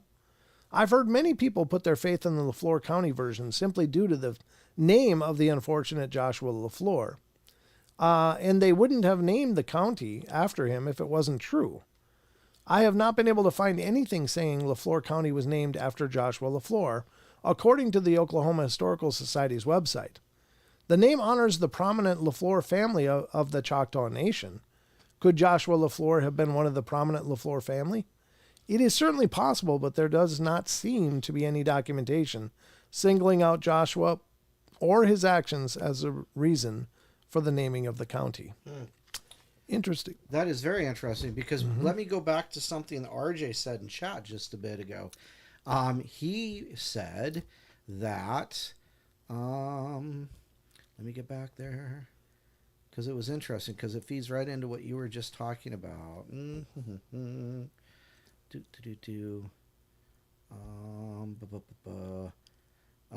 get together. Bruja is very funny. Well, basically, he says that back in the day, his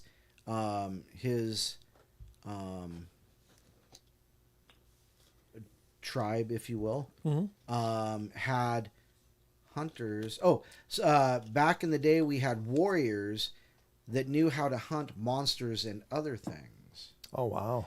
And so, yeah, so, you know, that's just interesting. And then SoCal Squatch says, you know, I bet you they still do. And I'm pretty sure they do. I know that he did reply with the affirmative, but let's just leave that at that.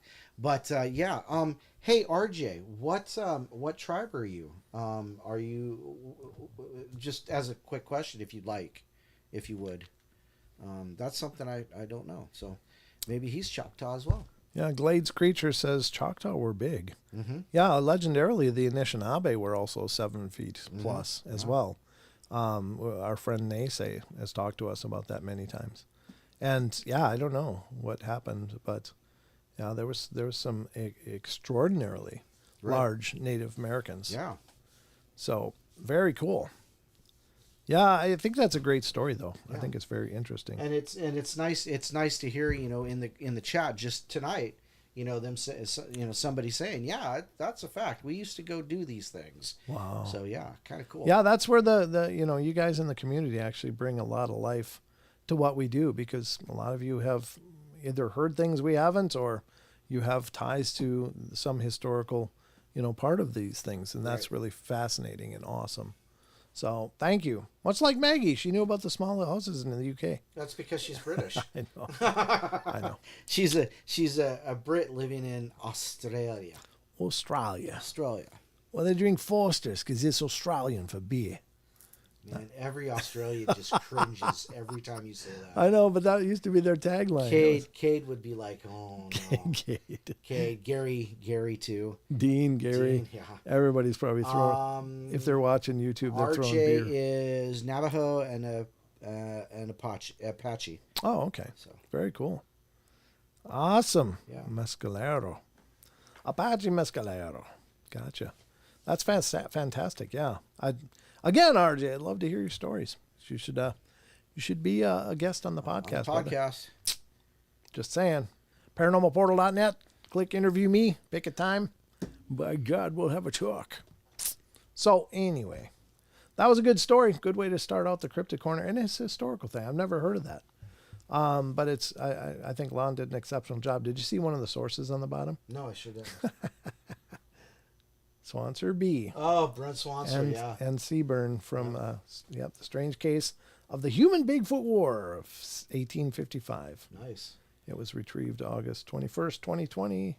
Mysterious Universe. Yeah, Brent Swanser is a great guy. He's epic. He's an exceptional paranormal documentarian. The guy and just researcher. researches. He's just awesome. He finds things that I didn't know about. Chiricahua. Mescalero Chiricahua. Gotcha. Okay. Yep. Okay, very cool. All right, let's go to the next one from Phantoms and Monsters. And this one's about a whooping Bigfoot. So we're covering some whooping Bigfoots now, folks. And this is from February 7th. And oh yeah, RJ says once he gets the okay, he'll be on the show. oh, fantastic, Yeah, brother. that'd be That'll be awesome. great. I'd be honored. Thank you. All right, Somerset County, Pennsylvania deer hunter encounters whooping Bigfoot. Can I get a whoop, Don? Whoop whoop. There you go. You could be a Bigfoot, Don. Whoop. A Somerset County, Pennsylvania deer hunter is making his way to his deer stand outside of Myersdale. He hears a nearby whoop sound, Whoop. then later observes a bipedal being running into the woods. That's a little scary. My encounter was during firearms deer season in the late fall outside of Myersdale, Pennsylvania. My friend and I were hunting on his aunt's property, and after we parked, we started up a hill that gets very steep. Where the wood line starts, we split up, and he goes off to the left, and I go all the way to the top of the hill to a deer stand, and that's in the woods about 40 yards from the field. This is our third day there. As I was climbing up the deer stand, I heard a distinct, drawn-out whoop, whoop, just like that. I would estimate 100 yards ahead of me. Well, I decided I didn't want to be a sitting duck in the deer stand, so I climbed down and went back into the field where I sat. And once the sun began going down, I decided to walk back down the hill. Now, inside the woods was pitch black, but there was still some light in the field. Once I got to the bottom where the wood line curves, or the wood, it says woodbine, but I think wood line curves, I heard footsteps. I looked up and saw a silhouette walking on the other side of the brush where the wood, it says woodbine again, woodbine curves. I figured it was my friend who decided to walk up to meet me with me since it was getting dark. I said, "Hey, did you see any deer?" And all of a sudden, this thing tore into the woods and made its way up the hill. I know this was no person, as it was pitch black in the woods, and there was so much debris that there was no way a person could move at the speed this thing was. I clearly could make out the bipedal footsteps. My friend came out of the woods about 60 yards away, and I saw his light before I saw him, and he said he heard someone walking around and also questioned me about the whoop, as he thought it was me who did it. It was then that I introduced him to the Bigfoot world, and he said, "I never thought about all that weird stuff I heard up there until you brought it up." Apparently he has heard things up here before. Needless to say, we didn't go hunting up there again. Oh, yeah, no doubt. That'll change your hunting plans. That there. I mean, even if you hit one, it's probably going to drag it away anyway. Right. It's going to be like, "Ooh, dinner," and take off with it. It's just gonna throw it over your shoulder and wave at you as it goes. Yeah. Yeah. See ya. Yeah. Thanks for the meals. Yeah. Thanks for the snack. There you go. That was a good one. And it's not, not a huge encounter, but that's close enough, man. Yeah, that's good enough for me. Yeah, I mean, I don't know. I don't pretend to know for sure what these beings are all about. I mean, I want to believe that they're largely peaceful and they generally avoid people. And if they see people, they just kind of get away. They just don't want to be in our company, which is fine. But, you also hear the nightmarish stories of where it goes really bad. Right. And they are absolutely terrorizing people and throwing huge objects. And that's the kind of thing that could easily kill somebody. I think they're very good at throwing, though. I don't think they miss accidentally. Yeah. But it's still intimidating as hell to see like a basketball-sized boulder flying over and 100 feet and landing. Right. It's like, well, who the hell threw that? What squirrel managed that one, skeptics? Yeah, no doubt. All right. So anyway, just some thoughts. Woohoo, Maggie! Thank you. What did Maggie do? It's a donation. Aw, thank you, Maggie. Love. All right. Oh, it just came up on my screen. Oh. I prematurely clapped, but that was okay. I said clap, Don. Don heard premature and just went all over. Yeah, premature. His mind was like a thunderstorm suddenly. Like, I was thinking more like, a shot in the butt. oh, yeah, I'll bet you were. I'll bet you were. Oh, boy. All right. So anyway, the laughs continue here on the portal. I think Sasquatch are nature spirits. They're flesh and blood, only somehow spirit beings, in my opinion. Yeah, you could be right. Yeah. I mean, I don't begrudge anybody's ideas of what these are. It's just they seem to be very physical in a lot of ways because they leave tracks. They've left hairs. They've been observed eating things and and carrying things to eat. So it's like, and they break trees. It's a very physical act. So there's a lot of physical components to them, but then there's the other stuff that's, how do you explain that? Well, I can't. I don't really understand it. So I don't try. I just go with the physical for now. I figure it's a good place to start anyway, because I think it's important people acknowledge these things are out there. And being of an unknown nature, of course, is kind of disconcerting, but again, 99% of encounters are just sightings that they leave. Mm-hmm. They go, "Oh, people are here. Shoot, let's go. Let's go, kids." Great. The Yeah. neighborhood's going to hell. Jeez, look who just came in. Gosh. Don't they card these people? Well, that's like our friend Tom Seawood. You know, he Yeah. talks about how he was, I think it was Vancouver Island. He Yes. boated over and he got out and they were doing something and they left somebody and anyhow, but something came up and they came onto the shore and they saw all these cockle shells or something, some kind of mollusk shells that looked like they had been recently dug up and eaten right there.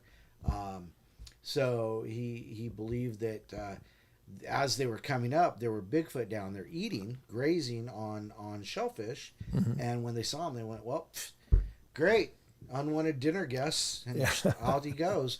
But of course, you know, he decided immediately to leave that area, Right. You know, which is probably the smart thing to do. And respectful. Yeah, you know. absolutely. Yeah, I think, you know, if he would have pushed, maybe they would have left. Maybe they would have got pissed. Yeah, I don't know. Maybe. It's just, you know, they follow the food. Right. You know, and sometimes at Vancouver Island, it's at low tide, man, and then the dinner bell rings. Yep. So anyway, all right, let's go to. I guess we got time for about one more. Let's see how we're We doing. got just under 20 minutes. Yeah. Yep. So we're going to read one more here, and that should about wrap up the story version of the Cryptid Corner anyway. So we're going to go to the next one from Phantoms and Monsters, another one I've had pulled up for a while. That one is the one I just read, isn't it? Yep. Yeah, way to roll. Way to roll. I can roll. Here's to another roll. Bigfoot one. This one's an 8-foot tall Bigfoot, ladies and gentlemen. Witness watched 8-foot tall Bigfoot attack deer on Route 62 in Venango County, Pennsylvania. Wow. Pennsylvania's got a lot popping off for the Sasquatch. Really do. I wonder if they just like Amish food. Maybe. I mean, I think it's probably really good Nice for you. and clean food, you know. Oh, I bet. I don't think I've eaten any Amish food, but I'd love to. I'd like to eat. I'd eat cardboard sandwiches right now. Well, you know, basically, they're I'm you know hungry. they probably eat a lot of sauerkraut and brats and things like that. You'd fit in. Yeah, I'd fit in too. That might be my happy place right there. No doubt. Just have to give up the internet and electricity, but you Yeah, know, yeah. for good brats and food? kraut. Are you kidding ooh. me? Yeah. Yeah. Let's go visit for a couple days. After eating brats and kraut, though, I hope they don't have me share a room with no doubt. not sharing a room you with get somebody. to sleep outside, Mister. We got room for you out next to the cow. The cow. They'll never notice. You'll blend right in out there. All right, so witness watched an 8-foot tall Bigfoot attack deer. On Christmas night 2018, the witness is driving home along Route 62 when near President Township, Pennsylvania in Venango County.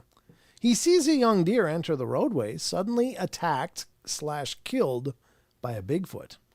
I received the following account. I was at my cousin's home in Tionesta, Pennsylvania for Christmas dinner in 2018. I stayed until 9 p.m. On my way back home in Oil City, I was driving near Pennsylvania State Game Land, number 47. There's a slight downhill on the left side of the road, and it goes uphill to a ridge top, and it's very dense with hemlock and mountain laurel covered on the steep river hillside above the Allegheny River. Well, I've hunted this area before, so I generally drive a little bit slower, and I'm a little more attentive in areas where we frequently see the deer to prevent hitting them. So I was driving home watching for deer when a young deer, and I'd say a yearling or early fawn from this year, came stumbling onto the road like it had been tripped or pushed. And in seconds, a huge hairy figure jumped off the bank and landed in the middle of the other lane next to the deer that was just regaining its footing. In one motion, it scooped the deer up with its left arm, which caused it to blat loudly. They call it blatting or bleeding, I thought. Anyway. It's usually bleeding. Yeah, that's what I thought. Yeah. Similar to a spine shot deer that needs to be finished off to prevent its suffering. Right.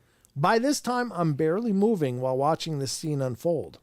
In just a moment, it took its right hand, grabbed the deer's head, and twisted and broke its neck effortlessly. It seemed to have been so concentrated on catching the deer, it didn't notice me right away. After it dispatched the deer, it turned slightly to its left towards me, and having my high beams on, I saw it well, only 15 to 20 yards from my bumper. Its lips parted slightly, and it let out a low, rumbly growl and just hurtled the far guardrails easily and must have sprung at least 20 feet in that one leap. It was a dark auburn to black, but it seemed to have reddish highlights in front of the headlights. I only got to see part of its face, the left side, and from the back really well. It was 8 feet or so tall, longer from the waist to the head than the waist to the feet, and didn't seem to have a cone-shaped head from the angle I saw it. Hands had to have spanned a foot or more across. It was at least 4 feet across the shoulders, legs as big as my waist, and I'm 6 foot and 270 pounds. I know without a doubt this was a Bigfoot. A flat nose, had pointy canines, upper and lower on the left side, when its lips parted, not really pronounced, but noticeably pointed. It had fairly long hair, and its face was bare from its protruding brow to its lower lip. Gray-black skin kind of looked like supple leather, not worn. I just sat there for several minutes just to get my composure. And as much as I wasn't quite sure what I saw those years ago, I'm convinced it wasn't a black bear, but I am positive that I'm convinced it wasn't a black bear, but I'm positive this was a Sasquatch. I have looked into it for the past few days, and here it's not more than 3 miles from where another guy had a couple encounters when hunting and trout fishing along Route 62 between Oil City and President Township in Venango County. I was open that they may exist, but still somewhat skeptical, but not anymore. This happened so quickly, but long enough that there's no doubt in my mind what I saw. Yeah, I mean, it's not a guy in a suit if he's leaping out in the car, into the highway, Right. grabbing a deer and breaking its neck with one hand. No. I mean, even a yearling deer, I mean, that's about the size of a German Shepherd. They're Yeah. not just going to let you one-handed Right. grab and twist their neck. I mean, deer are incredibly strong. So, yeah, I mean, that's not a dude in a suit. Nope. And leaping about 20 feet with one jump. And even the proportions, the body proportions, wouldn't be possible for a person to wear a suit like that. Not by the sounds of it anyway, ladies and gentlemen. So, Not by the hair on my chinny chin chin. you know, Maggie, a lot of times fangs are a rarity. I think it's probably akin to ours, like, I have some sharp teeth, but they're not fangs. They're just sharp canines. Yeah. I always cut up the inside of my mouth when I'm eating food, because I'm an idiot. But, you'd think I'd get used to it, but I don't.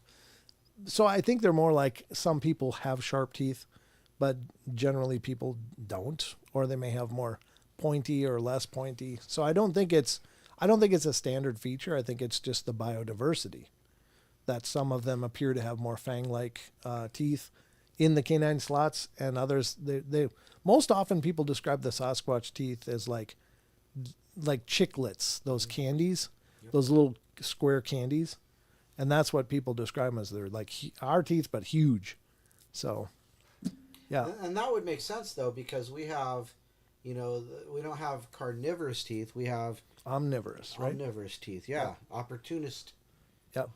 Opportunivore teeth. Yep. We eat what we can, and that includes pretty much everything in the flora fauna that we can. So Yep. it makes sense that if they're as closely related, that they would have. Well, they might have, some of them might have a little longer teeth, but I wouldn't.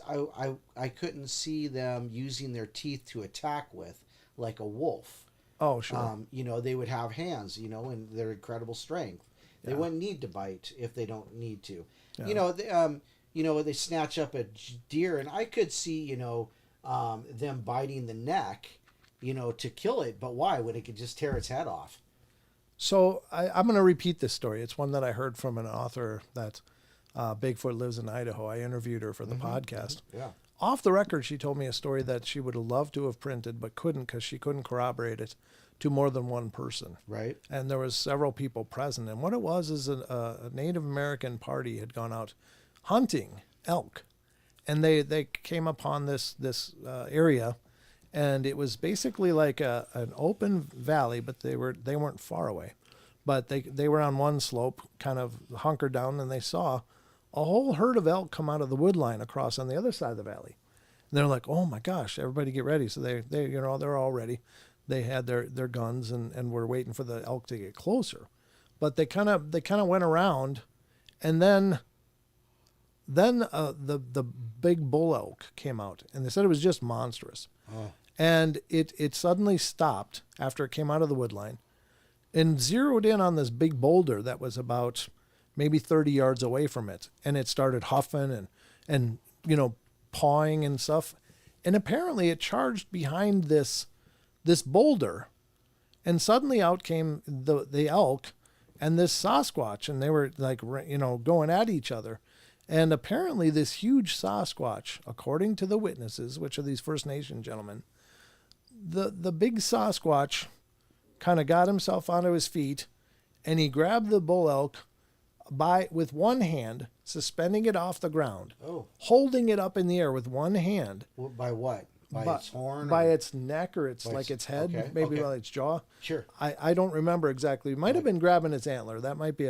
I'll have to go back and see if I had recorded that. I don't think I did. But with its other hand, it disemboweled this elk. Wow. While holding it in the air. With just sheer strength, it pushed its hand through this thick hide, through all the fat and muscle layers, grabbed the guts and pulled them out. And it died instantly. And they were just stunned.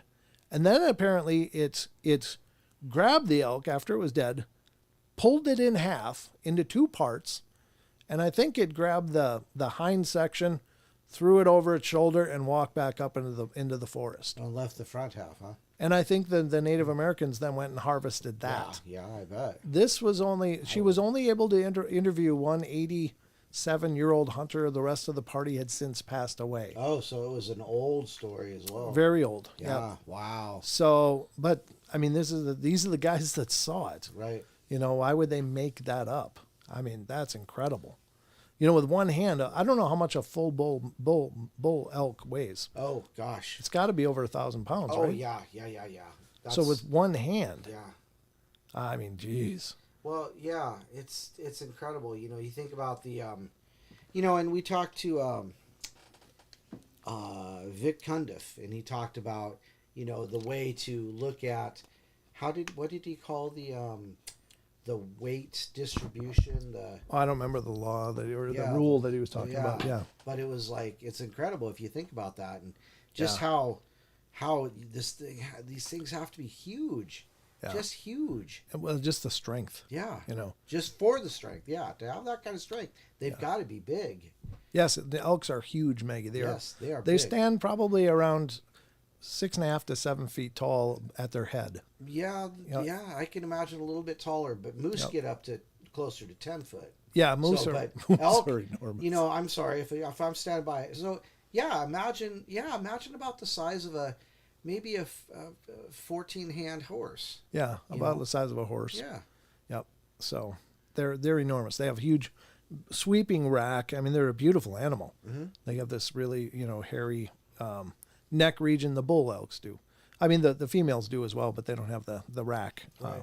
But yeah, they're just a really majestic animal. And they're, if you get a chance, listen to their bugling. It's just it's a really hauntingly cool sound. It is. But yeah, I mean, if that's a demonstration of the strength, I mean, it was rammed by this bull elk, and then it got to its feet and grabbed it and lifted it up and just boom, and it was game over. It just put its hand into its chest cavity and pulled out I mean, I'm sure it went through the abdomen, but she just reached up and yanked everything out, and it was game over. It's like, wow.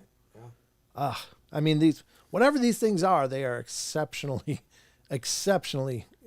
brilliant at what they do. Yes. Yeah. And so be thankful when they just walk away. Right. And really think twice before you decide you're going to be the one to bring in the body, because you might just be the one to end up. You're going to end up getting bodied. I'm just saying. Yeah. So anyway, it's incredible. Time. It's time, ladies and gentlemen. We've done it. We went through the portal. I hope you guys enjoyed the journey. I enjoyed doing it with you.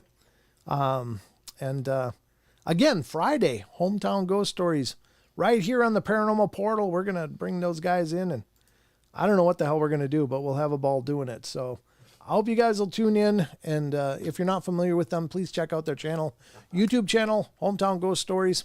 You're going to love it.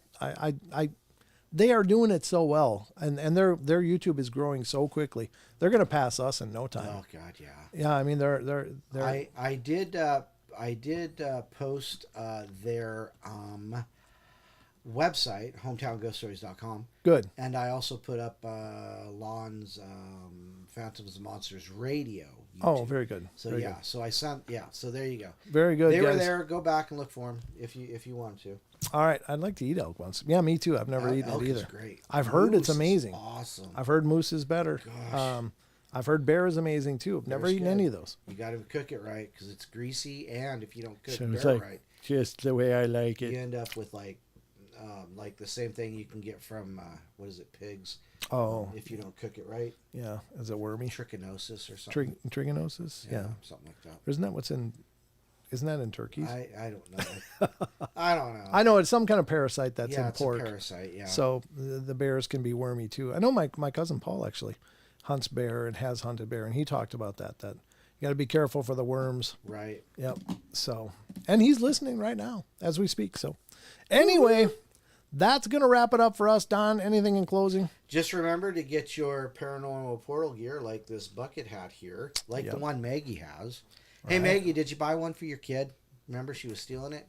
So anyhow, visit our Teespring store. Links in the description. Right below. Yep. Yep. So check it out. And help us out. Share and tell people that we're the greatest guys in the world. And Yeah, please spread the word. And if you like these episodes, please share them so other people can check them out.